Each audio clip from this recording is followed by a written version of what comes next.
All right, welcome everybody once again. Thank you all for being here.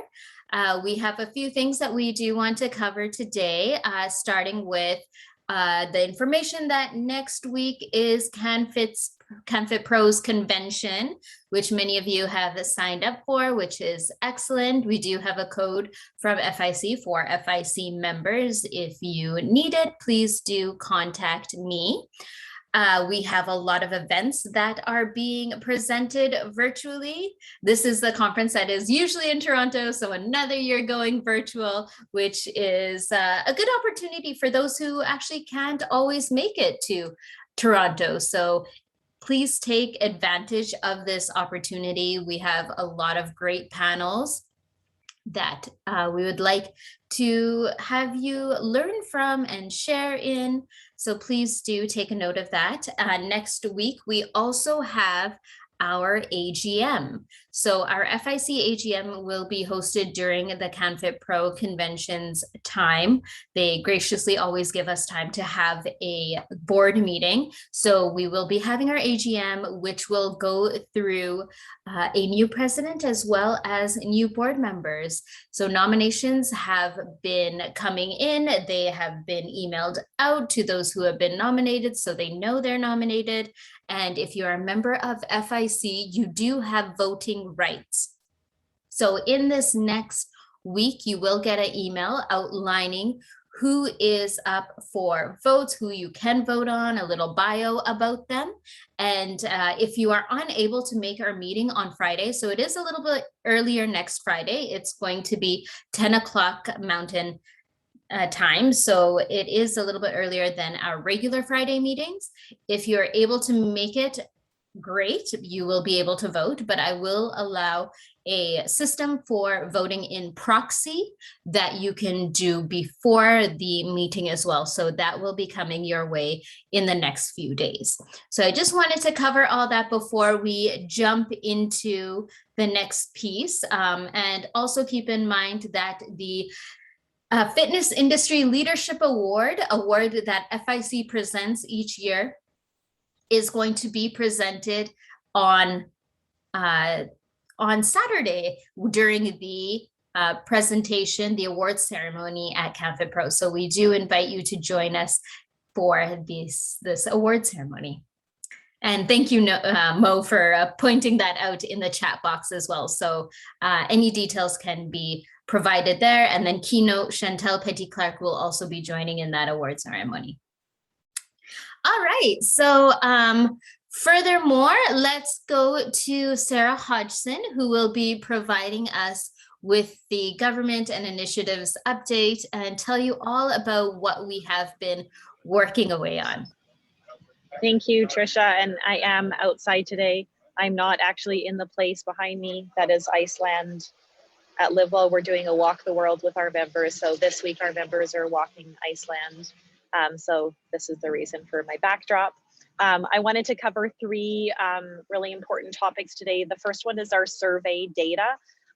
For those of you who have been tuning into our calls, we had the opportunity to do a national-wide survey of Canadians, and we asked some really important points, both around the tax deduction, what a tax credit would look like provincially, where people plan to spend their time and money in fitness. And we've had an opportunity to look at, there's a lot of data that has come out of it. What we are going to be doing for all of you is putting that together, really branding that for FIC and making that available to FIC members. So in the next short while here, you will see some of those high level numbers come out. But in the meantime, one of the things that really spoke to me, a piece of data that I think is important for us to note and an opportunity for our industry, is that when Canadians were surveyed on the question if a healthcare professional or a doctor has ever recommended exercise to them, over 50% of Canadians said that this is true. And I think that that then allows us to bridge, how do we help and empower the Canadians who have had this recommendation to actually get them active. So, you know, really, really powerful numbers there. We hope to be able to continue to gather this type of data, and we will have something meaningful out to you that you can share and that we can utilize as an industry to, again, get our communities back to fitness. The second item is we did a pre-budget submission, which is today was the deadline for that. And so that was really just redefining and creating a little bit more background to our ask. We were able to infuse those data points from the survey into our pre-budget submission. And we were encouraged to create a short-term and a long-term ask. And so the medical expense category is our long-term ask. And from a short-term perspective, we have asked for a $20 million industry recovery fund for the fitness industry. I don't want us to get overly excited about it because every industry will be asking for this, but it is a short-term ask that I believe we need to make. And we carefully considered what the amount would be, and we had to balance that on the size of our industry, as well as something that would actually lend an ear and be taken seriously, and something that could be tangible. And so we hope that we will continue to have conversations with the Federal Finance Committee on that topic. So a short-term ask of $20 million for the industry, the long-term ask of the medical expense category. And then just the third item that I wanted to just quickly brush on was there's a lot of conversation and talk about vaccine passports, how those will be implemented or not implemented into the fitness industry. We've seen, pieces out of the US of locations and gyms making decisions around this. And I think that from our position in Canada, and I encourage you, if media does reach out to you and you need some support, please feel free to reach out to FIC, to myself, Scott, Trisha, for support on that. I was interviewed this past week on CTV on this topic. And we had the opportunity and the power in that moment when media came to us and said, hey, we're looking for a provocative story on where is somewhere where a gym is maybe saying, hey, we're going to go outside of the provincial guidelines and either mandate it in our own facility. And I was able to take that media story and shift it around to, as a fitness industry, we're going to continue to work with our provincial governments and to follow the guidelines and mandates that are set out ahead of us. And we will work with those, with government to operationalize whatever is required of us. And I think that, my key message back to media was that if you're looking for a provocative story, I'm not necessarily going to give you one. However, I think that it is a really solid story for Canadians to hear that the fitness industry is consistent and we are aligned and we are trying to keep everybody safe, and we will continue to do so. And we're not going to create a controversial story just for the sake of it. So luckily, they did actually pick up the story that was on the news on Tuesday. If anyone has a link to that, maybe we can pop it in the chat if people wanted to listen to that further.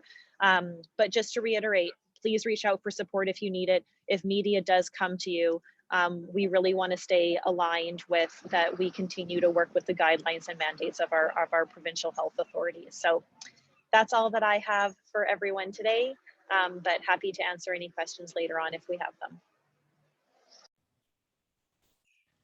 Thank you, Sarah. Does anybody have any questions for Sarah at the current moment? I just want to expand on one point, Sarah, you made, was the news that, or the survey data, more than half of Canadians said their doctor said to exercise. I don't think that should be surprising to anybody on the call. The issue is that, usually that conversation ends at the lobby of the doctor's office and no further action is taken, or people try on their own and fail miserably. What it does to me that gets me excited is it just shows the incredible opportunity we have as an industry to capitalize on that, that messaging. So a physician has, thousands of unique patients. And if they're making that recommendation, we're going to align our industry to be able to work with those folks. We're going to take all the data we got from these surveys, put it together in a useful manner for our members, so you can use the intel to craft potentially marketing campaigns or win-back campaigns or retention campaigns.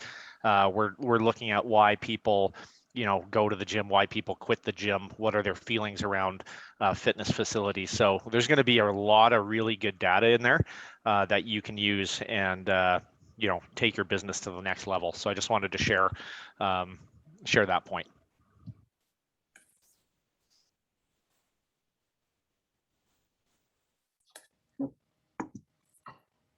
Great, thank you so much. Yeah, and if at any point anybody has any questions, concerns, comments about this topic, feel free to reach out to either Sara or myself, and we would be happy to review with you what the plan is, what our strategy is, and what the wording is when connecting to the media as well, or with the media.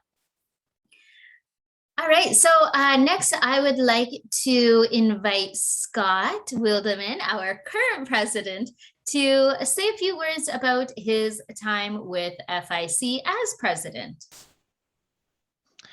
Thank you, Trisha. So, it's when I look back at the last 3 years, I'm pretty impressed with this team and what we've been able to accomplish, and our work isn't done yet. It's not close to being done, but the last 3 years, well, when I started, we had a great foundation, and we were able to build upon our network and our team. We went to Ottawa, we lobbied politicians in person. We made a big splash. It was the first time competitors came together from different parts of the country, and we all went to Ottawa with a common voice. And that was just something that I thought was very cool and indicative of what was going to come in the future, right? So we saw through COVID, our industry come together like never before, creating provincial coalitions. So we're organizing now not only federally but provincially. We're mobilizing boots on the ground, so to speak. I think we've done a great job, and people on this call have been instrumental to increasing the number of members that we have for FIC. And especially, the boutiques and the professional members that have come on board. I think we have really robust representation. We still have a lot of work to go. We're still underrepresented in a number of provinces, but I think we've made some big headways. We've revised the bylaws of our organization just to make sure we have a constant flow of new board members and new voices coming on, and we're going to have that rotation, which I think is just critical for the longevity of this organization. And new ideas and new lifeblood is so important. I think hiring grassroots has paid dividends for us. We had a previous lobbyist group and they didn't really do much. And grassroots, I think we get our money's worth for sure with them. And I know I really enjoy working with Chris Gray, and I know he's not on this call, he's on holidays, but I think we get a lot of value out of them. And then, just lobbying the last year has been a year and a half. I think we've had some wins. It's been a varied degree of success province to province, but initially early on, we were successful getting our industry moved up, taken seriously, at least a seat at the table in some provinces, not all. But I think we've made progress, and I think those relationships are going to serve us well post-COVID as we lobby for, tax deductions and incentives for our industry. And National Health and Fitness Day, I personally wasn't super involved with the organization of our events, but I just want to tip my hat to those that were. And we've pivoted, we were online, we were remote, we had a coast to coast across the country show. So when I look back at the last 3 years, we've done a lot of stuff, and it's been a wild ride, and it's been really exciting. And I'm excited for the new president to take us to the next level. And I think we have a great foundation, and it's just been an honor serving this industry with the people on this call. So that's it for me. Thank you so much for your words, Scott. And I know that our Vice President, Natalie, would like to say a few words.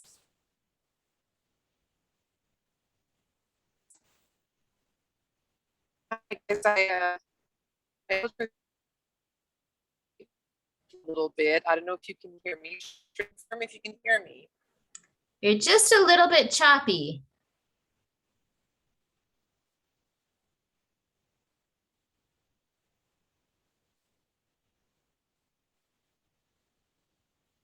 And now you're on mute here.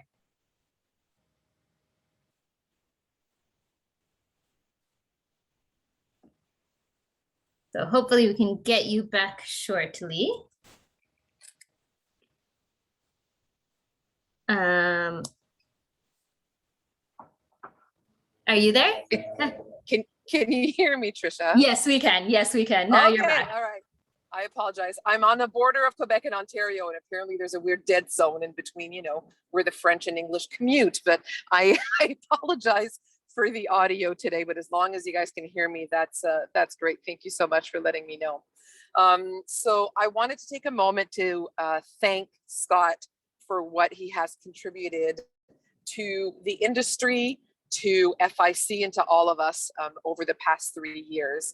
I remember when Scott invited me to be a part of FIC, and I might have been the case for a few others that are listening right now, but I didn't think it was necessarily somewhere where I could contribute or be welcome or have necessarily a voice or be able to learn and grow, and very quickly learned that Scott had created an atmosphere and an environment where that was going to be the case.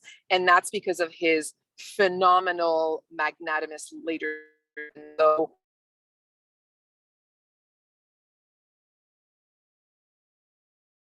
to contribute. And to me, it's an incredible value as a leader to be able to do that. And that's why, so I appreciate Scott, you're saying.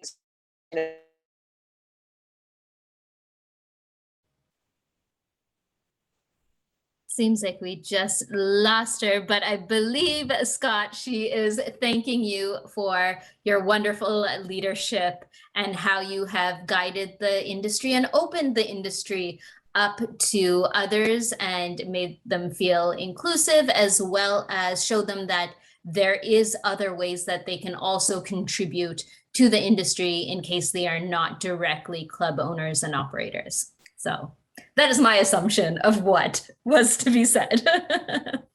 It's been my pleasure. I'm tearing up a little bit, so stop it. All right. If anybody has any other words they want to say before we move on to our provincial update, then we will save it to the end. Thank you, everyone. All right, so provincial update, we will start with BC. Hi there, team. So in British Columbia here, COVID cases continue to rise over the past 2 to 3 weeks. Hospitalizations and ICU numbers, however, remain fairly consistently low, which is a good sign. We did initiate a meeting with Dr. Henry's office for next week. So that's the Minister of Health in British Columbia. Just because we do see cases increasing, and obviously the media is jumping on that, and what does that mean for us as it pertains to public health. So we just really want to get a sense of the feel from public health in British Columbia with cases increasing. We're sort of in the dark, and how does that pertain, or how does that look to be affecting business in the near future, in particular, obviously the fitness industry.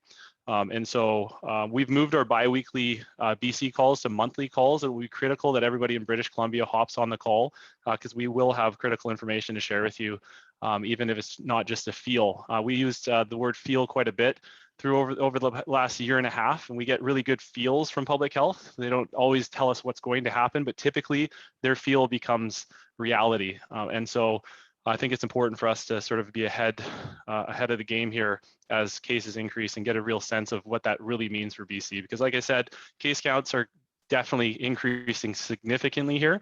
However, hospitalizations and ICU remain fairly consistently low. So we really want to get a sense, are they just looking at ICU? What are they forecasting in the future? What if cases get to 2,000 a day? What does that mean for ICU and hospitalizations in business? Also, we really want to support or help them understand how the media is affecting business in British Columbia as case counts increase, and support business. If you're going to keep, which I anticipate they are, I don't think anyone's anticipating shutdown, but keeping business open and keeping guidelines and restrictions the same as case counts increase. It's very important that public health communicates to the public in BC that they are still safe and healthy to be going out into businesses, even though case counts are high. And so they're sort of leveraging the increase of case counts to get people vaccinated.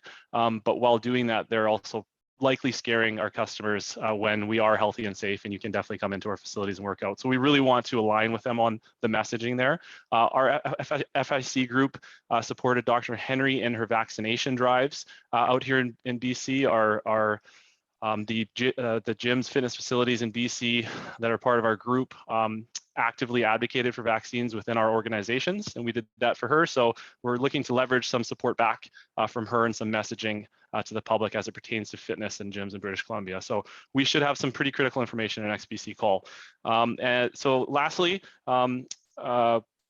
do make sure you hit up the CanFit Pro Global Conference and Trade Show. In particular, there's this really good looking bald guy that's going to be presenting.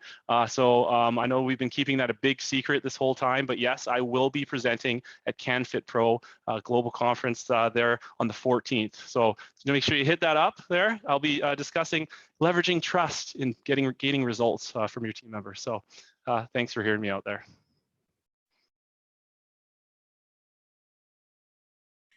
Wonderful. Thank you, Carl, for sharing that. Let's go to Alberta. Emily. Hey guys, sorry, I feel like I've been a little absent running my business again. Hooray. So Alberta, kind of similar to what Carl's saying, cases are rising, but hospitalizations and deaths are not. As you may have heard, we had a pretty bold statement by our Chief Medical Officer of Health and our Premier last week, basically saying pandemic's over, it's business as usual. This is becoming endemic. They're stopping testing of asymptomatic people. There's no restrictions at all in Alberta anymore. Some businesses, including my own, have chosen to kind of gradually come back to capacity. So we're just going to 75% on Monday and 100% for September. That's just based on comfort level of my members and surveys with them as opposed to restrictions. So I'd way rather be able to make the own call for my business rather than kind of be told what we have to do.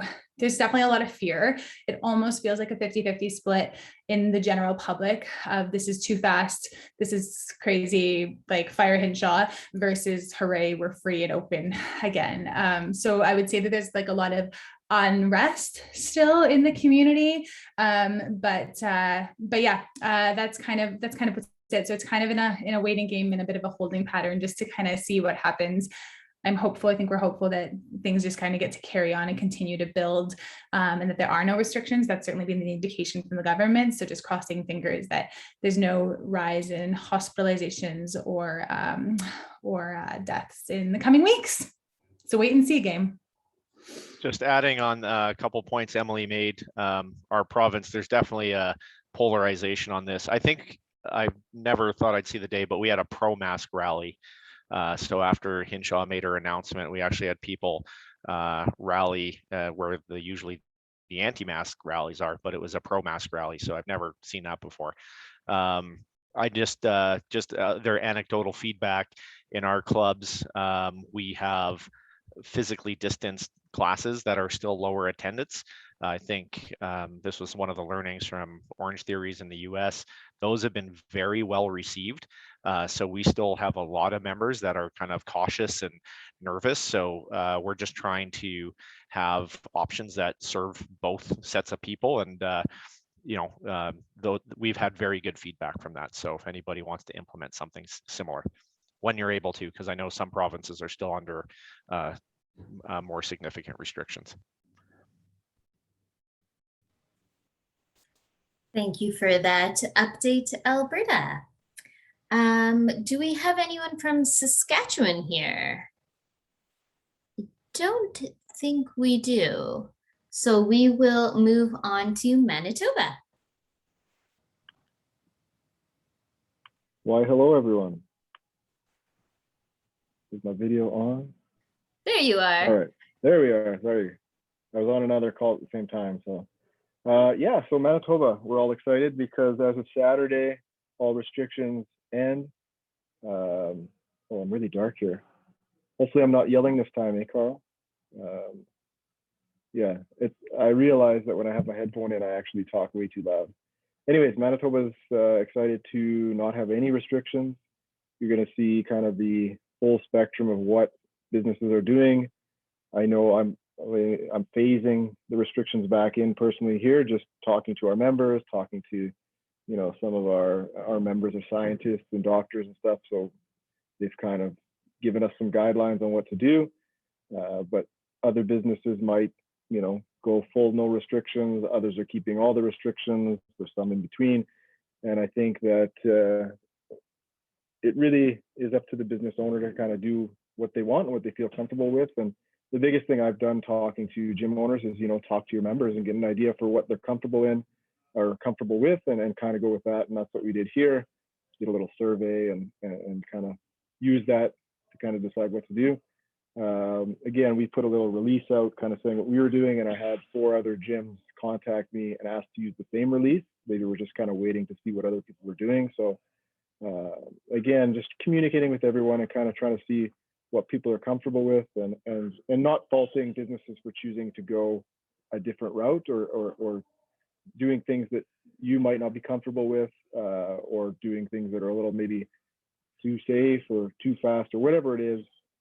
Just supporting the industry in general and just kind of making sure people have those supports. So we're very excited because we're basically going from 3-meter distancing, masks, and 50% to nothing, which gives us a lot of freedom to, you know, bring back a lot of the stuff that we didn't have the room to do before, bring equipment back in, have classes.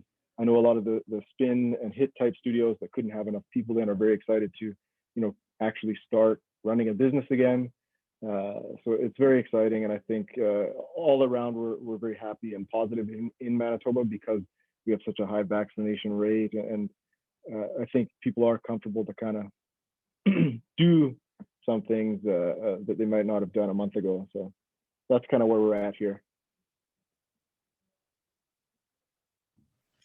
Thank you so much for sharing, Dino. Yep. Can I just ask Dino a quick question? Yes, absolutely. Hi, Dino. Hi. We have a couple franchises in Manitoba, and we've heard that, and we actually read that they're pushing for a passport vaccination in Manitoba, like they're going to be doing in Quebec. I just want to know if you have any insight on that. I mean, we're for that 100%. Yeah. But have you heard that?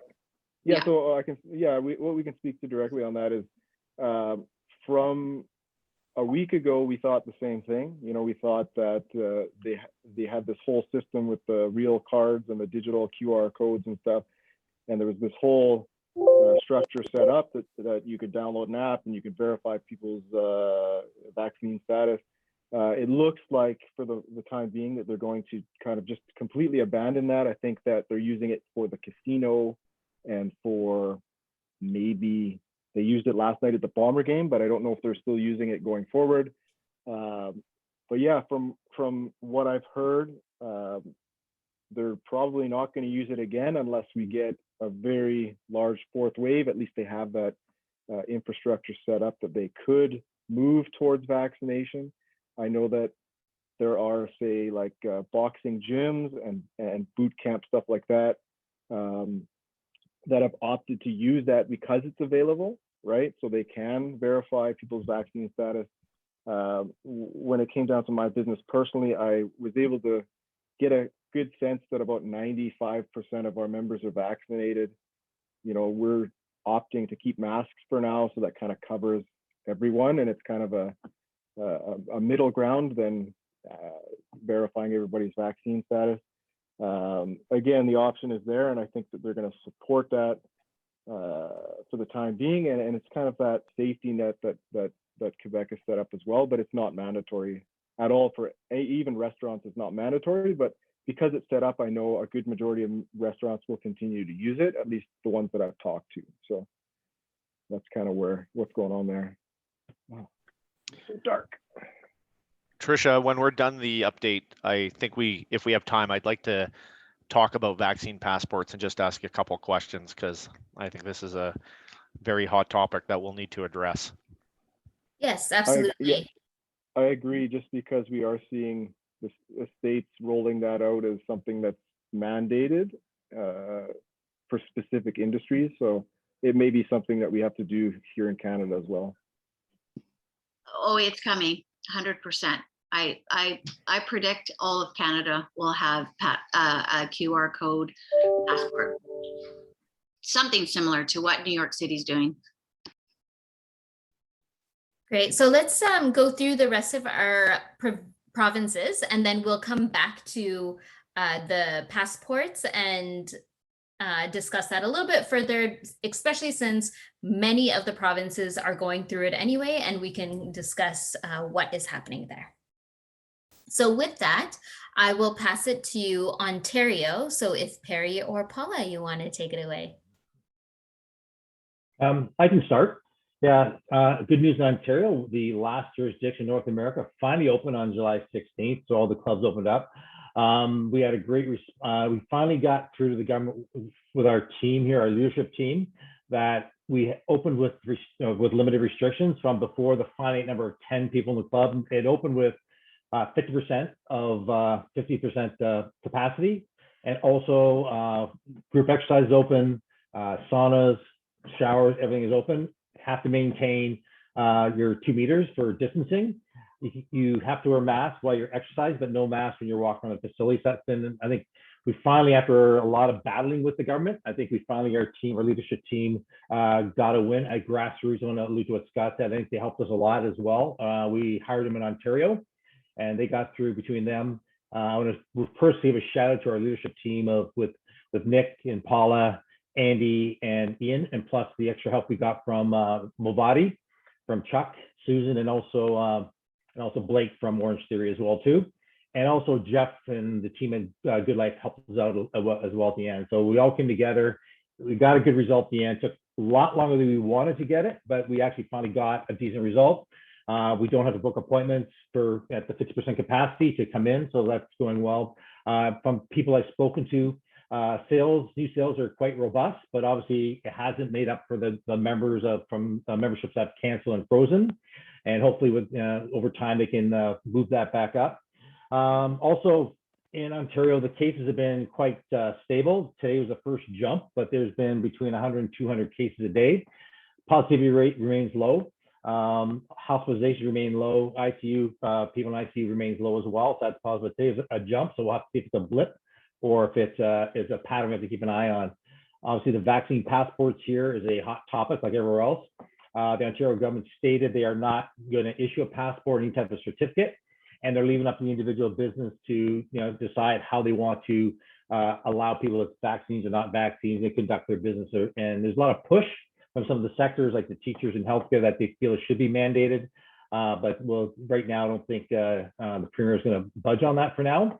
I think if there's going to be a vaccine passport in Ontario, it would have to be something that comes from a federal level, but I'm not too sure where that's going to go as well too. So that's Ontario. We're just happy we're open. So there's not a lot to report except the good news that we're open, functioning again, and that's about all I have from here. Paula, do you have anything to add? No, just one correction. I think you just misspoke and suggested that we have to be masked when we exercise, but no, it's upon entering and upon leaving. I think one of the concerns here is we've been so delayed through this, and as the subsidies are going away very quickly, it's just going to be really, really challenging, to get everyone back fast enough.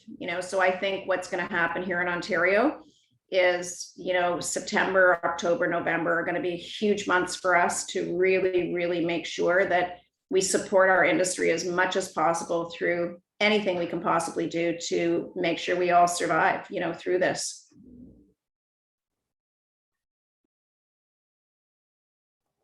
Great, thank you for that update, Ontario, and we hope that things get stronger and build forward for sure.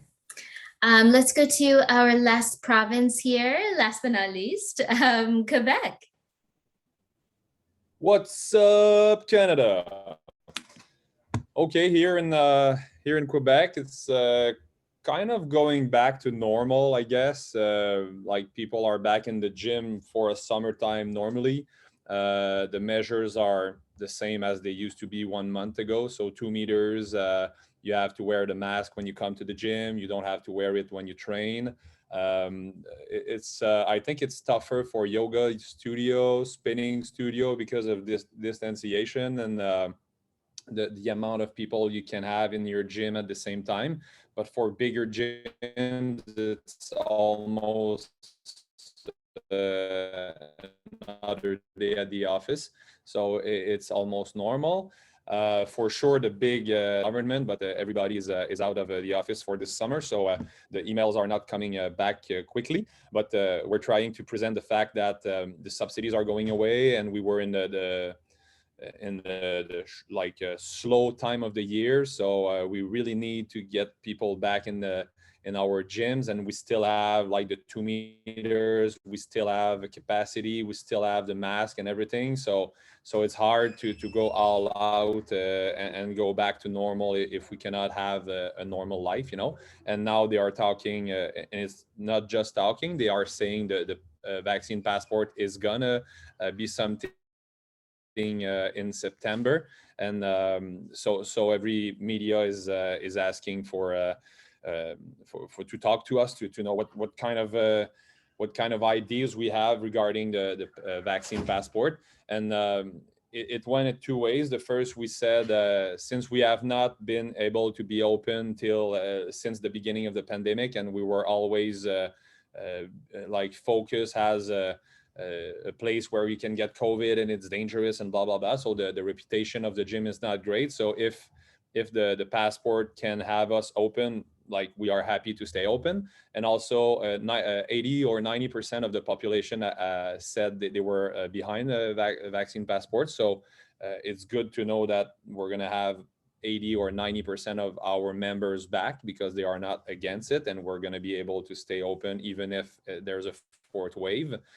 The problem we have is with the customer protection or something like this in Quebec, and we're not allowed to not let the access to a member because he's paying each and every month. So this is for sure going to be a problem with the justice and with all the laws. We cannot just say you don't enter to somebody who has already paid us. So we are not a restaurant, and I talk with CFIB about that, and they're gonna talk with government on this fact.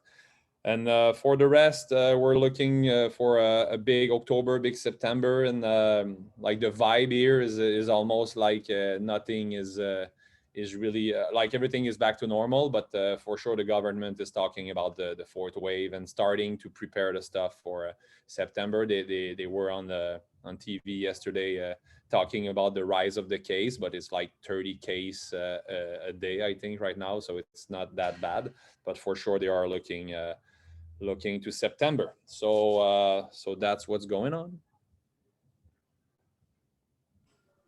Thank you so much for sharing that update. Let's focus again back to the passports, the vaccination passport. So I will pass it back to you, Scott, to get that conversation going.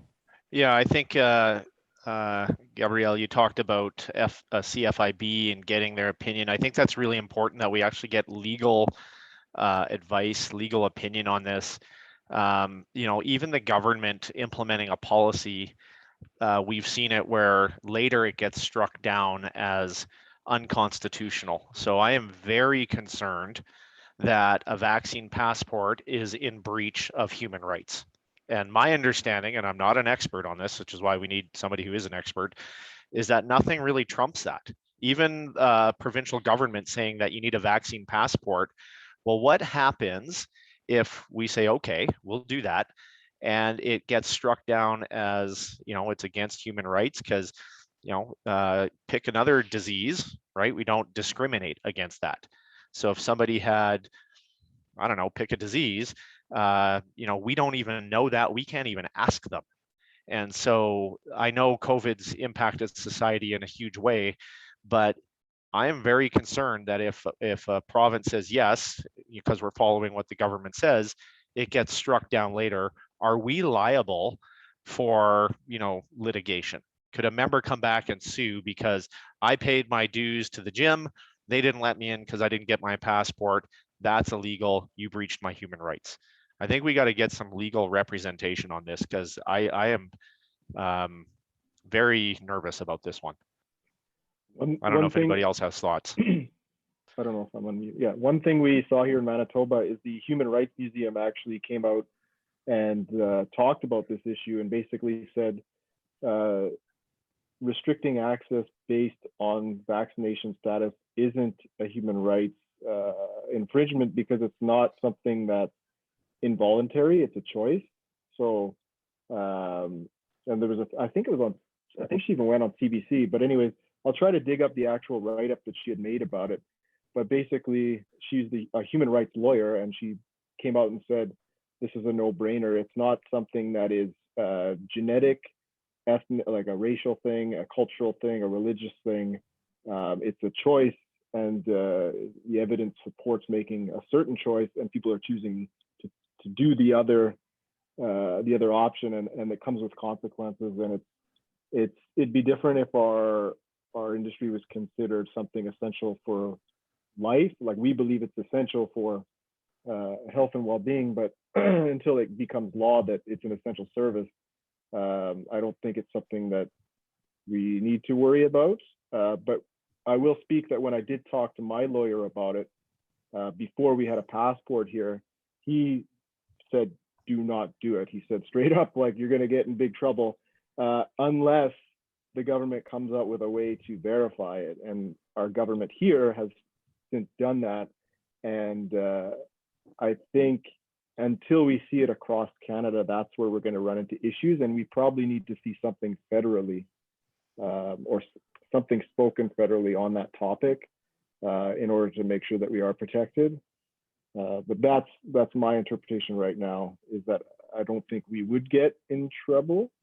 The other thing is, we are always asking our members for private medical information on sign up through these PAR-Q forms, and maybe it would be of benefit to take a look at that form and see if there's a way that we should be incorporating some type of COVID disclaimer or something on there going forward, right? Because we're asking people, do you have high blood pressure, diabetes, like all of these other things? So do you have your vaccination for COVID-19 in a pandemic? Might make sense. It might not make sense a year from now when there's no pandemic, but there's plenty of jobs that you definitely do require verification of, other types of vaccines. So, and it's going to be very dependent on the environment, right? So it might not be appropriate to do it in a space where there's one or two people, but in a fitness setting where you're getting hundreds of visitors, it might be appropriate. Again, one of the things the lawyer said is you have to prove reasonable risk. So what he said is, if you have other measures in place, if you have mass distancing, HVAC, filtration, all this other stuff, you can't suggest there's reasonable risk to demand people are vaccinated because you have all these other measures that prevent people from getting sick. But let's say we take away all these other measures, and now the only thing that's protecting people is vaccination status. That's where there could be an argument for there's reasonable risk to have this measure. So that's my interpretation. And again, I think from FIC standpoint, maybe we should have a lawyer or our lawyer, I don't know if we have lawyers, that look at this from that human rights standpoint. But again, we have that Human Rights Museum in Manitoba that did make a public comment on that. And I'll try to dig that up and send it to you. That'd be great, Dino. That's really good insight. I very much appreciate it. And yeah, I think we should leverage our resources. I think we should maybe tap into Trisha, tap into CFIB. And I know they're looking at this all the time, as Gabriel alluded to. So instead of us going and paying a lawyer, maybe we can just They are already working on it, Scott, and I talked with them about it because obviously it's not only us. All the restaurants have the same issue because there's a thing here, and maybe it's the same out in other provinces, but they said like, if you're working, what is going to happen? And they said, okay, you're going to be able to go work with the mask and everything, but you're not going to be able to be a client of your own working place. So it's kind of weird, going weird a little bit. But I don't think it's our fight on that side, because even if, like we said, 20% of the population may be against. So if they come back and say, hey, I paid you and you did not stop my membership or whatever, like even if they sue us, and is it the term they sue us, like with okay, so even if they sue us, like, we're doing what government asks us to do, and it's illegal going against what government asks us. So even if in front of a judge, like, okay, you want us to go against 1% or against the government, and for sure the history has shown us that going against government, and the mega gym in Quebec tried to do so one time, and like all the population and all the government went against him. So it's not a thing to do. So I don't think we could be taken responsible for doing what government asks us, but for sure going, maybe, and this is maybe my point of view, but going to try to go with lawyers to know, is it something going against the human rights and everything? Maybe it's going to be a problem, because we're going to look like we are challenging what's happening right now, and our industry in the East, in Quebec, Ontario, and everything, as don't have the people behind us. So going this way, I think it's a slippery road to go and tell, hey, is it okay with human rights? It's like saying, hey, we're not really happy with that, and maybe it's not good, and then boom, we are in the media going against, and I don't think we want to go there. I agree with you. What I really want to get out of this call today as well is I want to make sure that we're all on the same team with this, and that we all stand together as the same front. We really feel this is going to come right across Canada. We're watching every province. You know, we have just under 100 locations across Canada, and we feel really strong that we want to support this, because we don't want to be closed again. If this is what the provincial governments are mandating, we're already building a system where people check in. They'll have to show us their vaccine passport. It'll be uploaded to their file, and once they've showed it to us once, they won't have to show it to us again. Because we're opening in Brooklyn, New York, we're going to have to do it there, so we're going to do it for Canada. But that was my main reason on being this call today. I just want to make sure that we're all having the same front with this. You know, right now in Kelowna, in BC, we're back to wearing masks, working out, and it's upsetting, and it's because people aren't vaccinated. So we don't want to bring masks back into the Lower Mainland. It hurt that location again. So we have to make sure that all of us are on that same team of doing these passports. You know, we don't want gyms going against each other on this. We have to have that same unified front, that we're all together. So that's our opinion. And that's what we're going to be doing, is following government mandate, obviously, and we will do vaccine passports if they're required. So Deanna, just on the other side of that, I know you have a handful in Alberta. Yeah. So in Alberta, we don't have a passport. There's no indication. So let's say hypothetically, Kenny says, no, we're not doing it. Then we won't do it. We will not do it for the provinces that don't mandate it, because that would really hurt our franchises. We have 9 locations between Calgary and Edmonton, and we won't do it in provinces where it's not mandated. Well, and I think that's important, because Dino mentioned, how do you actually, from an operations standpoint, how do you actually do this without the government tool? Like, if the government comes out with an app, fine, but it's not like we can sit there at the front desk and be like, so do you have your vaccines? Yeah, we're building one. Unfortunately, we have an IT department that's building it for our organization right now. But I don't know. I don't know how they expect an independent small gym to do that. I don't know that, but I know the province have one. They're gonna, each and everybody is gonna be able to have the QR code on the phone, and then you present your QR code, and they're gonna allow like the businesses to have a scan. And like you said, you scan it once, like you have your 2 shots. It's not like next week you don't have them anymore. So as soon as you're okay. And honestly, I think we're going to go for 3 and 4 shots, because in the hospital right now, they are talking about giving a 3rd shot in October to all the people working in the hospital, because just to keep a high protection of the population. So the passport may not be something right now, but for sure in 6 months to go with, and when you look at all the data internationally, like we're not going to be able to vaccinate all the population of the world since 2 or 3 years. So we're going to have to have shots like each 6 months till this virus goes away, or I don't know.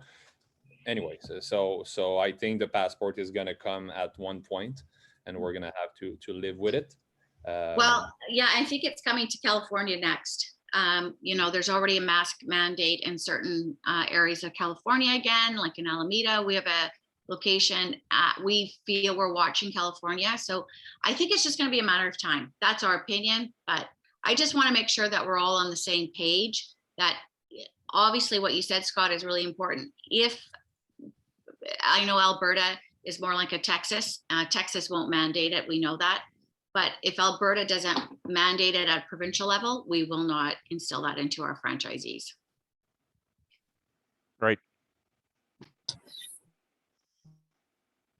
Maybe the other thing I can Hey add guys, just a heads up for Quebec, since that, yes. And the vaccine passport coming into play, we doubled the amount of vaccine appointments.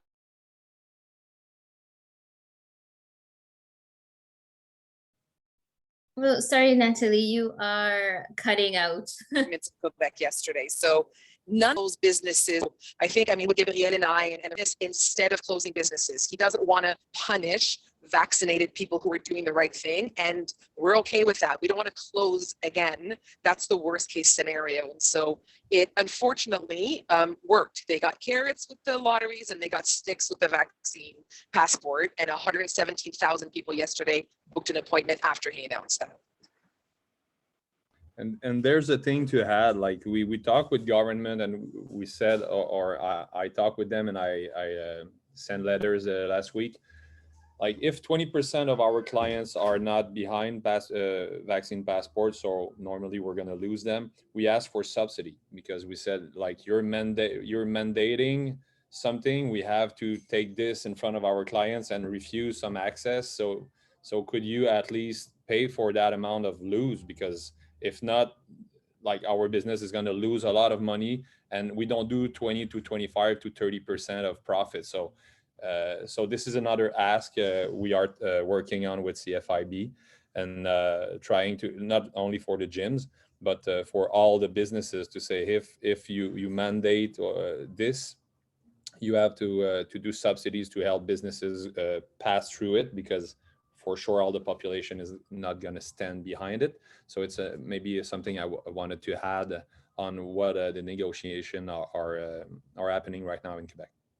I think it's Dave Hardy here. Just a quick comment on that. I think we'd be nuts to try to ask for another subsidy because of that. Quite honestly, when the government does take a look at most of the gym owners, they'll probably the gym members, and probably certainly in our business, they're a higher vaccinated group than, and they're also, you know, more urban versus rural, where most of our facilities are. My inclination is I wouldn't be in support of asking for that. I would, you know, let the government do it. I think the lower we keep our head on this thing and kind of avoid the whack-a-mole getting in the middle of it, the better off we are.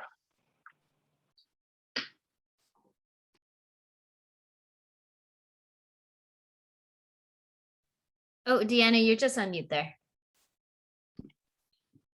Can you hear me now? Yeah. Okay. Sorry.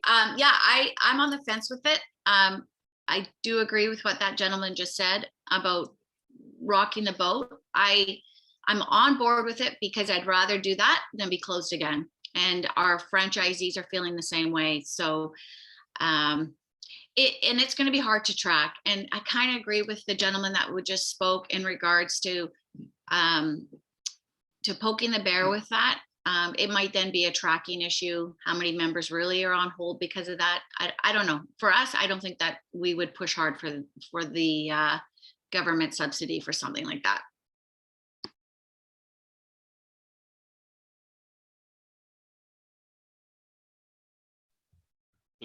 The gentleman speaking was a very old man by the name of Dave. Distinguished.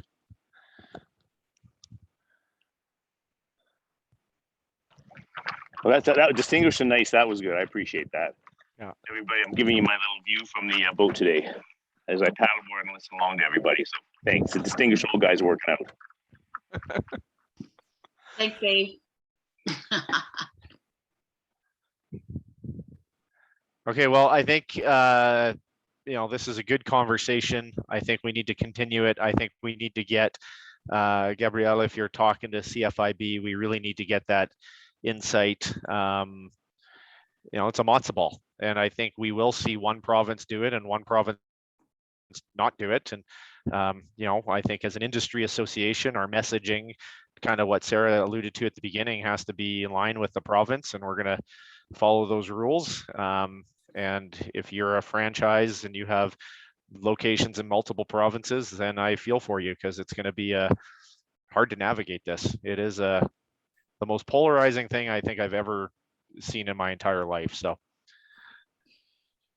I just want to get a showing of hands. If your provincial government mandates this, is everyone on board that they're going to follow it? If they mandate it, yes. We wouldn't do it voluntarily, though. We agree to that 100%. We're not doing it voluntary in Alberta as well. And we'll watch it state by state, province by province. But I'm just a bit nervous. We'll get some smaller locations, maybe not big gyms, but smaller mom and pop studios saying, oh, we'll take anybody.